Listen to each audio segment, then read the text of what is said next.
മുന്നേവരും praise God. എൻ്റെ പേര് മഞ്ജു. ദൈവത്തിനാമത്തിന് മഹത്വം ഉണ്ടാകട്ടെ. യേശുക്രിസ്തു മനുഷ്യനായിട്ട് ലോകത്തിലേക്ക് വന്നത് മനുഷ്യനെ ദൈവത്തെ പോലെ ആക്കി തീർക്കുന്നതിന് വേണ്ടിയാണ്. അത് ഞാൻ പറയുമ്പോൾ മനുഷ്യനെ ദൈവത്തെ പോലെ ആക്കി തീർക്കുക എന്നൊക്കെ പറയുമ്പോൾ നമുക്കത് ആദ്യം കേൾക്കുമ്പോൾ ഒരു ബുദ്ധിമുട്ട് തോന്നും. പക്ഷേ യേശു ദൈവമാണെങ്കിൽ യേശുവിനെ പോലെ നമ്മളാക്കി തീർക്കുക എന്നുള്ള ഒരൊറ്റ ഉദ്ദേശത്തോടു കൂടിയാണ് പിതാവ് സ്വന്തം പുത്രനെ ഈ ലോകത്തിലേക്ക് വിട്ടത്. ആദവും ഈവും വീണു പോകുന്നതിന് മുമ്പ് ദൈവത്തിന്റെ ഗ്ലോറി കൊണ്ട് കവർ ചെയ്യപ്പെട്ടവരായിരുന്നു. ദൈവത്തിന്റെ ഗ്ലോറി എന്ന് പറഞ്ഞാൽ ദൈവത്തിന്റെ ഗ്ലോറിയുടെ ബ്രൈറ്റ്നെസ് എന്ന് പറഞ്ഞാൽ യേശുക്രിസ്തുവാണ്. ദൈവത്തിന്റെ ഗ്ലോറി എന്ന് പറഞ്ഞാൽ യേശുക്രിസ്തു തന്നെയാണ്. അപ്പൊ അവര് ആദവും ഈവും ദൈവത്തിന്റെ ഗ്ലോറിയാൽ കവർ ചെയ്യപ്പെട്ടവരായിരുന്നു. എന്ന് വെച്ചാൽ യേശുക്രിസ്തുവിനാൽ കവർ ചെയ്യപ്പെട്ടവരായിരുന്നു. ദൈവത്തിന്റെ എന്താ പറയാ സണ്ണായിരുന്നു ആദം എന്ന് പറഞ്ഞാൽ. പക്ഷെ വീണുപോയി അല്ലെ, പാപത്താൽ വീണുപോയപ്പോൾ നമ്മളെ ആരായിരിക്കണം എന്ന് ദൈവം ഉദ്ദേശിച്ചിരുന്നു, അതിൽ നിന്നെല്ലാം നമ്മൾ വീണുപോയി. അപ്പോൾ ദൈവം നമ്മളെപ്പറ്റി വിചാരിച്ചിരുന്നത് നമ്മളെ ഈ ലോകത്തിൽ ഇല്ല, ഈ എർത്തില് മൾട്ടിപ്ലൈ ചെയ്തുകൊണ്ട് നമ്മൾക്കൊരു ഡൊമിനിയൻ വേണം എന്നും ആണ് ദൈവം വിചാരിച്ചിരുന്നു. എന്ന് വെച്ചാൽ നമ്മൾ ഭരിക്കുന്നവരായിരിക്കണം, ഭരിക്കുന്നത് ദൈവമാണ് അല്ലെ. അപ്പോൾ ദൈവത്തെ പോലെ ആയിത്തീരുമ്പോൾ എന്ന് വെച്ച് കഴിഞ്ഞാൽ യേശുവിനെ പോലെ ആയിത്തീരുമ്പോൾ, യേശു നമ്മുടെ ഉള്ളിൽ ഉള്ളപ്പോൾ അല്ലെ, യേശു നമ്മുടെ ഉള്ളില് വസിക്കുമ്പോൾ അല്ലെ, പിതാവ് നോക്കുന്നത് നമ്മുടെ ഹൃദയത്തിലേക്കാണ്, നമ്മുടെ ജീവിതത്തിലേക്കാണ്. അപ്പൊ യേശുവിനെ പിതാവിനെ കാണാൻ സാധിക്കുമെങ്കിൽ അങ്ങനെയുള്ള വ്യക്തികളാണ് ഭരിക്കുന്നവര് അല്ലെ. അപ്പോ അല്ലാതെ വെറുതെ എന്താ പറയുക, മനുഷ്യരായിട്ട് തന്നെ ജീവിക്കുന്ന വ്യക്തികൾക്ക് ഭരണവും അങ്ങനെ കാര്യങ്ങളും ഒന്നുമില്ല. അപ്പൊ പിതാവ് നോക്കുന്നത്, നമ്മളിലേക്ക് നോക്കുമ്പോൾ കാണേണ്ടിയിരിക്കുന്നത് പുത്രനെ ആയിരിക്കണം അല്ലെ. അപ്പൊ നമുക്ക് കിട്ടുന്ന എത്ര അനോയിന്റിങ് ഒക്കെ ഉണ്ടെങ്കിൽ അതെല്ലാം പുത്രനിലേക്കാണ് വരുന്നത്. പുത്രനെയാണ് പിതാവ് ശരിക്കും അനോയിന്റ് ചെയ്യുന്നത്, നമ്മളെയല്ല. അപ്പൊ അതിനെപ്പറ്റിയാണ് എനിക്കിത് പറയാം. അപ്പം നമുക്കൊന്ന് പ്രാർത്ഥിച്ച് സംസാരിക്കാം. സമയത്ത് നന്ദി. Thank you Jesus master. Praise and worship you mighty God. Thank you praise you master. Wonderful God, I thank you so much.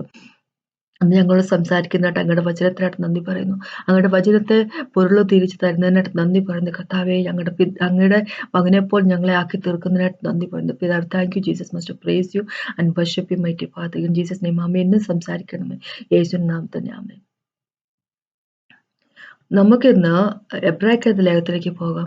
എബ്രായർക്കെഴുതിയ ലേഖനത്തിൽ 2-ാമത്തെ ചാപ്റ്ററിന്റെ 5 തൊട്ട് 9 വരെയുള്ള വാക്കുകൾ പെട്ടെന്ന് വായിക്കുക. എബ്രായറിന്റെ 2-ാമത്തെ ചാപ്റ്റർ 5 തൊട്ട് 9 വരെയുള്ള വാക്കുകൾ ഇങ്ങനെ പറഞ്ഞിരിക്കുന്നത്: നാം പ്രസ്താവിക്കുന്ന ഭാവി ലോകത്തെ അവൻ ദൂതന്മാർക്കല്ലല്ലോ കീഴ്പ്പെടുത്തിയത്.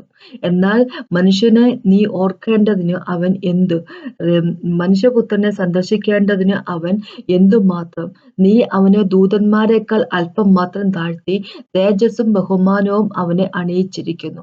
നിന്റെ കൈകളുടെ പ്രവൃത്തികൾക്ക് നീ അവനെ അധിപതിയാക്കി സകലവും അവന്റെ കാൽ കീഴിലാക്കിയിരിക്കുന്നു എന്ന് ഒരുത്തൻ ഒരിടത്ത് സാക്ഷ്യം പറയുന്നു. സകലവും അവന് അവന് കീഴാക്കിയതിൽ ഒന്നിനെയും കീഴ്പ്പെടുത്താതെ വച്ചിട്ടില്ല. എന്നാൽ ഇപ്പോൾ സകലവും അവന് കീഴ്പ്പെട്ടതായി കാണുന്നില്ല. എങ്കിലും ദൈവകൃപയാൽ എല്ലാവർക്കും വേണ്ടി മരണം ആസ്വദിപ്പാൻ ദൂതന്മാരിലും അല്പം ഒരു താഴ്ന്നവനായി യേശു മരണം അനുഭവിച്ചുകൊണ്ട് അവനെ മഹത്വവും ബഹുമാനവും അണിഞ്ഞവനായി നാം കാണുന്നു. അപ്പൊ ഇവിടെ ദൈവം ഇങ്ങനെ ഒരു, നമുക്കറിയാം എബ്രായർക്കെഴുതിയ ലേഖനത്തെ പറ്റി പറയുകയാണെങ്കിൽ പോളാണ് എഴുതിയത് നമ്മൾ കണക്ക് കൂട്ടുന്നു അല്ലെ. ഇപ്പൊ എബ്രായർ എന്ന് പറയുമ്പോൾ ജൂഡായിസത്തിൽ നിന്ന് വിശ്വാസത്തിലേക്ക് വന്ന വ്യക്തികൾ, അവര് പെർസിക്യൂഷൻ കാരണം അവർ ജൂഡായിസത്തിലേക്ക് തിരിച്ചു പോകാനുള്ള ഒരു വെമ്പല് കാണിക്കുന്ന ആൾക്കാര്. പക്ഷെ അപ്പോൾ ഇതിന്റെ ഓർഡർ അവരോട് ഇങ്ങനെ പറയുവാണ്, നിങ്ങൾ വിചാരിക്കുന്ന പോലെയാണ്, യേശുവാണ് എല്ലാവരെക്കാളും സുപ്രീം എന്ന് കാണിക്കുന്നു. എല്ലാവരെക്കാളും വലിയവനാണ് യേശു എന്ന് പറയുക അല്ലെ. ദൂതന്മാര് യേശു ആണ് ദൂതന്മാരിലെല്ലാം മേലായവൻ. ദൂതന്മാര് വെറും മിനിസ്റ്ററിങ് സ്പിരിറ്റ് മാത്രം, ഏഞ്ചൽസ് വെറും മിനിസ്റ്ററിങ് സ്പിരിറ്റ് മാത്രമാണെന്ന് പറയുന്നു അല്ലെ. പിന്നെ യേശുവിന്റെ പൗരോഹിത്യം അല്ലെ, പൗരോഹിത്യം എന്ന് പറഞ്ഞാല് അഹരോന്റെ പൗരോഹിത്യത്തിൽപ്പെട്ടതല്ല, അതിനേക്കാളെല്ലാം ഉയരത്തിലുള്ള റോയൽ പ്രീസ്റ്റ്ഹുഡ് അല്ലെ. അങ്ങനെയാണല്ലോ എന്ന് വെച്ച് കഴിഞ്ഞാല് മെൽക്കിസദേക്കിന്റെ ഓർഡറിൽ വരുന്ന പൗരോഹിത്യം അല്ലെ.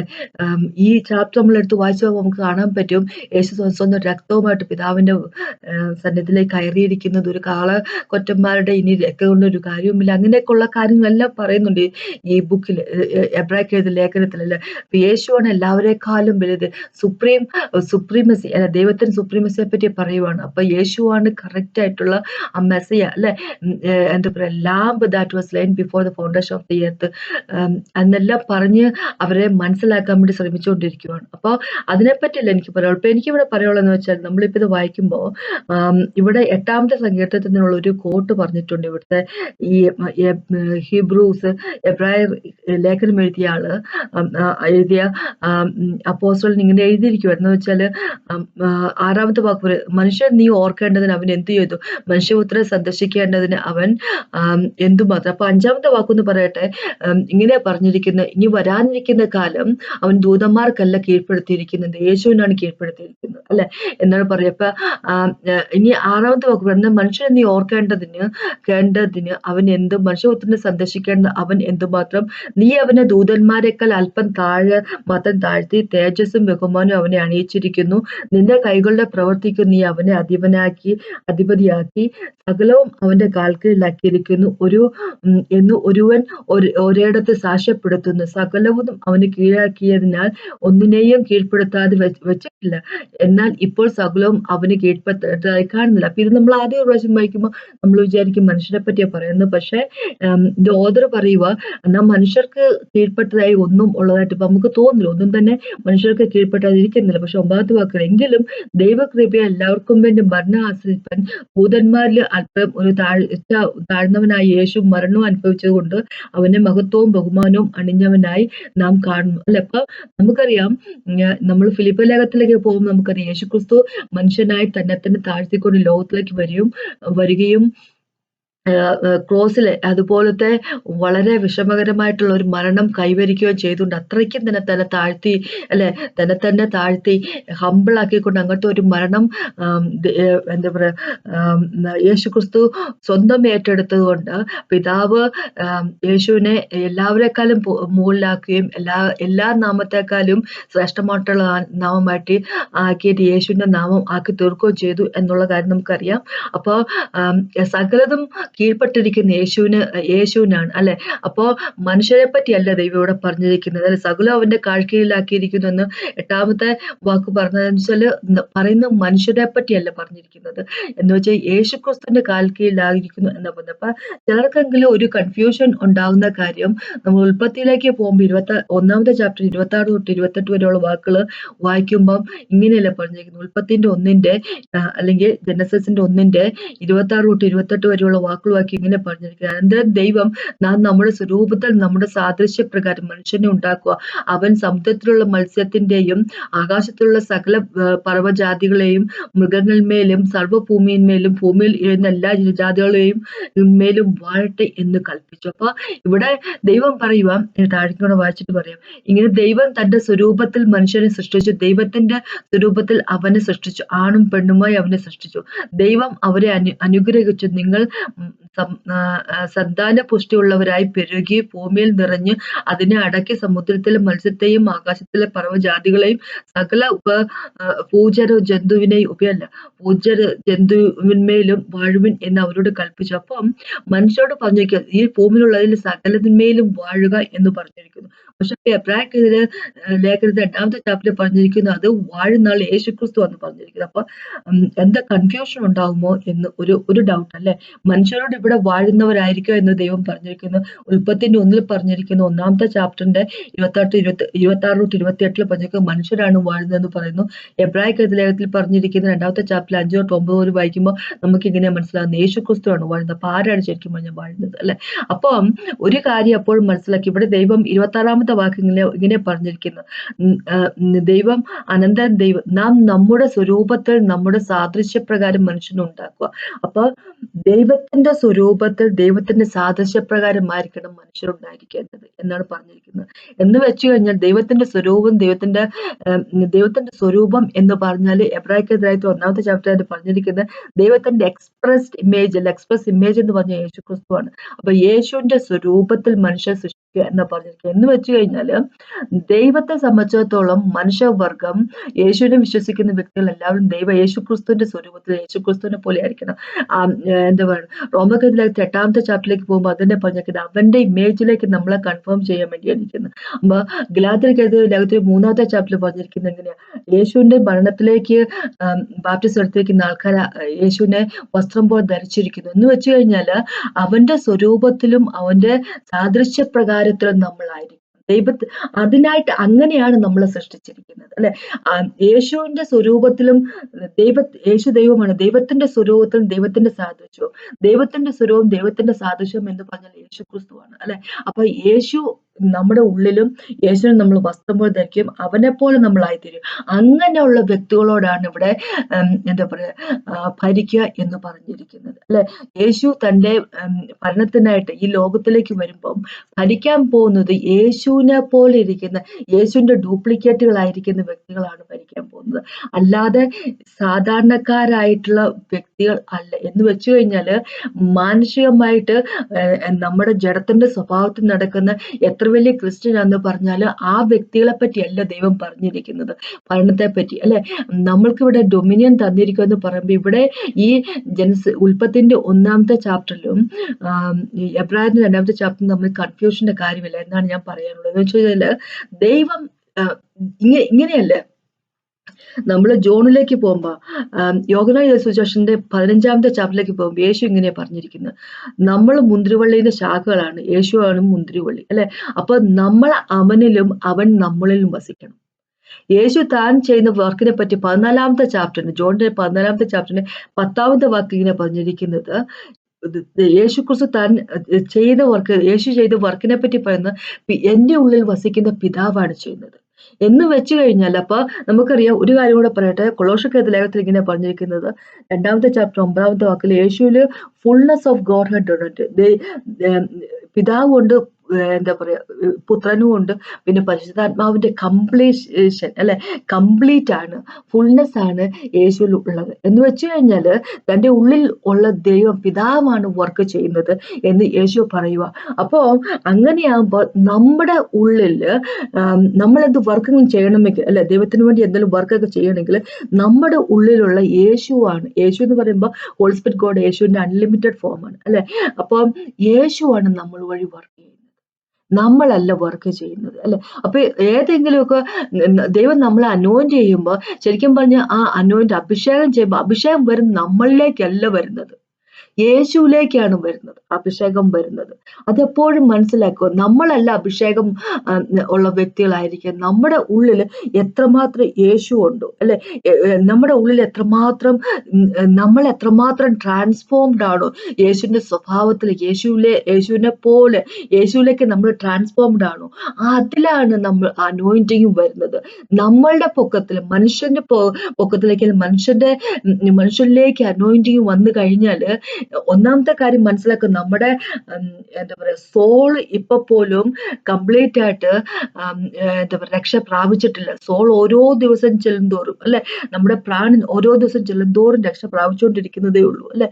അപ്പൊ അങ്ങനെയാകുമ്പം ഇങ്ങനെ ഓരോ ദിവസം ചെല്ലുന്തോറും രക്ഷ പ്രാപിച്ചു വരുന്നതേ ഉള്ളു എങ്കില് അതിന്റെ പൊക്കത്തിലേക്ക് എന്താ പറയുക അനോയിന്റിങ് വന്നു കഴിഞ്ഞപ്പോൾ ഒരു കാര്യം ഒന്ന് ഓർത്തു നോക്കി, അത് എങ്ങനെ ഇരിക്കും എന്നുള്ള കാര്യം ഒന്ന് ഓർത്തു നോക്കി, അല്ലെ?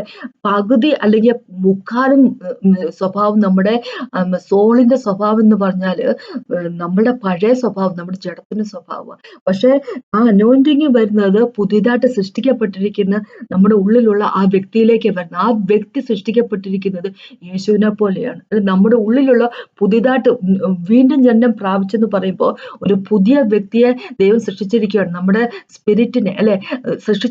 ആ വ്യക്തി ഓരോ ദിവസവും യേശുവിന്റെ സ്വഭാവത്തിലാണ്, അത് യേശുവിന്റെ അറിവിലാണ്, അത് സ്വഭാവത്തിൽ അറിവിലാണ് അത് റിന്യൂ ചെയ്യപ്പെട്ടിരിക്കുന്നത്. കൊളോസ്യർക്കെഴുതിയ ലേഖനത്തിൽ 3ാമത്തെ ചാപ്റ്ററിൽ അങ്ങനെ പറഞ്ഞിരിക്കുന്നത്, ദൈവത്തെ പറ്റിയുള്ള നോളജിലാണ് ആ പുതിയ വ്യക്തി റിന്യൂ ചെയ്യപ്പെട്ടുകൊണ്ടിരിക്കുന്നത്, അല്ലെ, വളർന്നുകൊണ്ടിരിക്കുന്നത്. അപ്പൊ ആ ഒരു വ്യക്തി, അല്ലെ, ആ വ്യക്തിയിലേക്കാണ് ഈ അനോയിന്റിങ് വരുന്നത്. ആ വ്യക്തി യേശുവിനെ പോലെയാണ്, അല്ലെ?